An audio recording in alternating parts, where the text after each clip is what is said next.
Dios estaba esperando saber dónde estaban espiritualmente, en su relación con Él.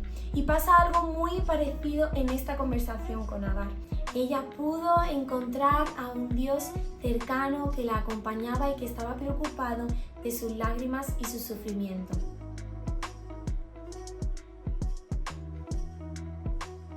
Hola, soy Miriam Benítez y estoy muy feliz de poder pasar este ratito contigo para poder seguir aprendiendo a cómo vivir la vida abundante que Jesús ofrece. ¿Alguna vez le has preguntado a Dios dónde está? Creo que esta es una pregunta que surge sobre todo en los momentos más difíciles, en momentos de dolor y sufrimiento. En este tercer día de nuestra serie de devocionales Fuente Inagotable, vamos a estar pensando en una mujer que probablemente se hizo esta misma pregunta. En medio de su huida, donde tuvo que huir del que era su hogar con su hijo, se encontró en una situación de mucha soledad y aflicción. Así que estaremos pensando en este tema durante este día. Es interesante cómo esta pregunta puede surgir en momentos de huida. Huimos de las situaciones donde nos hemos sentido decepcionadas, malentendidas, juzgadas y heridas. Huimos de estas situaciones y de repente nos encontramos en una situación emocional y espiritual en la que sentimos que estamos en un desierto árido donde nos encontramos vacías y solas. Y muchas veces podemos intentar encontrar la solución y llenar este vacío en estos momentos de tanta incertidumbre y dolor. Intentamos hacerlo a nuestra manera. Hoy vamos a estar viendo la historia de Agar en Génesis 16. Una mujer que tuvo que huir, como he dicho antes, de su hogar con su hijo y llega a un desierto que muy fácilmente podía ilustrar el desierto espiritual en el que ella se sentía. Y para darte un poquito del contexto de esta historia, Agar es la sierva de Sarai. Abraham y Sarai son un matrimonio del que podemos leer en Génesis. Son la familia escogida por Dios para ser su pueblo especial. Y Dios les hace una promesa preciosa, y es que tendrían un hijo en el que serían benditas todas las familias de la tierra.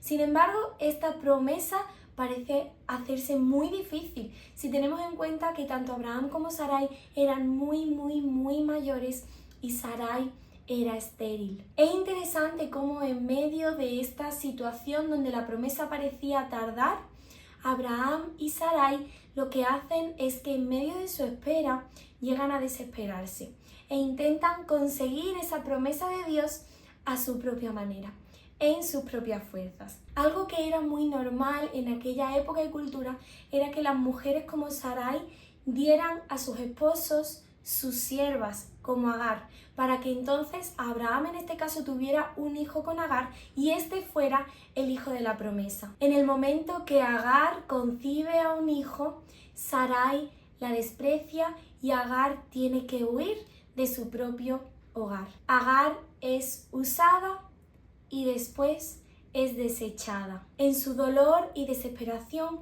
huye al desierto. El desierto en este caso no es solo la situación geográfica y física en la que Agar está, sino que representa la situación emocional en la que se encuentra, sola, vacía y herida. ¿Te has sentido así alguna vez? Atrapada en un desierto por lo que otros te han hecho o por situaciones en las que te has visto envuelta. Es muy interesante que en medio de este desierto, al lado de esta fuente, Agar tiene un encuentro que le cambiaría la vida por completo. Podemos leer en Génesis 16, 7 a 8 el comienzo de este encuentro, que dice así: El ángel del Señor la encontró junto a una fuente de agua en el desierto, junto a la fuente en el camino de Shur, y le dijo: Agar, sierva de Sarai, ¿de dónde has venido y a dónde vas? Dios se encuentra con Agar cuando está huyendo junto a una fuente, demostrando que esa fuente física no podría llenar el vacío que el dolor había dejado en el corazón de Agar, sino solo el encuentro con Dios podría transformarla. Y vemos tres cosas muy interesantes en esta conversación de Dios con Agar. Lo primero es que Dios la encuentra a ella. Agar no tiene que buscarle porque Dios ya ha tomado la iniciativa de acercarse a ella para transformar su realidad. Dios la encuentra ahí donde está y se acerca para mostrar el interés y el compromiso que Dios tiene con su vida. Aun cuando huimos o nos sentimos heridos, Dios sigue buscándonos. Lo segundo que vemos es que Dios le habla con amor. Y esto es algo que vemos en otras ocasiones, que Dios se acerca y hace preguntas. Esto es lo que vemos con Adán y Eva, cuando estaban heridos y avergonzados por su pecado, escondiéndose. Dios se acerca y les hace una pregunta: ¿dónde estás? Porque Dios no solo estaba esperando que le respondieran dónde estaban físicamente, sino que Dios estaba esperando saber dónde estaban espiritualmente, en su relación con Él. Y pasa algo muy parecido en esta conversación con Agar. Dios le pregunta: ¿de dónde has venido y a dónde vas? No porque Dios quisiera saber esa información, que ya la sabía, sino porque Dios estaba muy preocupado por cómo ella se sentía y estaba espiritualmente. Dios hace preguntas para que Agar pudiera abrir su corazón y empezar a tener no solo una conversación, sino una relación con ella. Y lo tercero es que Dios escucha su aflicción. Como vemos en el capítulo 11, el ángel dice: Dios ha oído tu aflicción.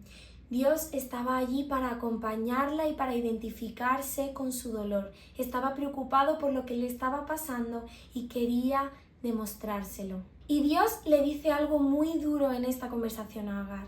Le dice que vuelva de donde había huido. Porque muchas veces huir de la situación no es lo que va a traer una solución. Pero además Dios le da promesas a Agar, promesas de transformación y florecimiento en su vida. Si leemos en el versículo 10, dice: multiplicaré tu descendencia de tal manera que no se podrá contar por su multitud. Estas promesas están dirigidas a ese hijo con el que ella huía. El nombre Ismael significa Dios escuchará, Dios oirá. Este hijo sería un recordatorio constante de que Dios la había escuchado y visto en su momento de mayor dolor y dificultad, y que Dios había llegado en ese momento para traer promesas de transformación de su vida, de renovación y sobre todo de florecimiento, lo cual le estaba dando una gran esperanza futura. Estas promesas no eliminaban el sufrimiento, pero sí le daban esperanza y una visión renovada sobre su presente y su futuro, dándole un propósito a su sufrimiento. La respuesta de Agar es maravillosa. Ella reconoce que el Dios con el que estaba hablando era el Dios que había visto y oído su aflicción. De repente Dios no es el Dios de Abraham y de Sarai, un Dios alejado que no estaba implicado en su vida, sino que era un Dios cercano que le estaba dando promesas y que sobre todo la estaba acompañando en medio de un momento tan difícil para ella. Para Agar, este encuentro no solo cambió su situación, sino que cambió su corazón. Ella pudo encontrar a un Dios cercano que la acompañaba y que estaba preocupado de sus lágrimas y su sufrimiento. Ella pasó de ser de una mujer que huía herida a ser una mujer que era vista por Dios y que tenía la confianza de que no estaba sola y Dios estaba con ella. Si estás escapando de diferentes situaciones, relaciones o problemas, si te sientes en un desierto emocional y espiritual, recuerda que Dios te encuentra allí donde estás. Así como hizo con Agar, Dios también toma la iniciativa contigo y te sigue buscando. Si estás enfrentando una pérdida, una enfermedad, un rechazo o una frustración, recuerda que tu dolor no es invisible para Dios. Dios está viendo y oyendo tu aflicción y tu clamor a Él. Recuerda que Dios te busca activamente en ese desierto en el que estás y que tu desierto no es un castigo, es un lugar de encuentro con Dios. Un lugar al que has llegado vacío, con un vacío que nada más puede llenar, pero del que saldrás lleno de promesas de Dios para ti. Te dejo unas preguntas de reflexión en la descripción para que puedas verlas y reflexionar sobre esto y seguir meditando. Pero sobre todo recordarte para finalizar que Agar nombra a Dios con uno de los nombres más preciosos de toda la Biblia, El Roí. Él ha visto mi aflicción, el Dios que me ha visto. Recuerda que Dios te ve en tu situación, en tu desierto. Él te ve, te busca y quiere darte promesas de restauración, renovación y florecimiento. El Roí, Dios me ve.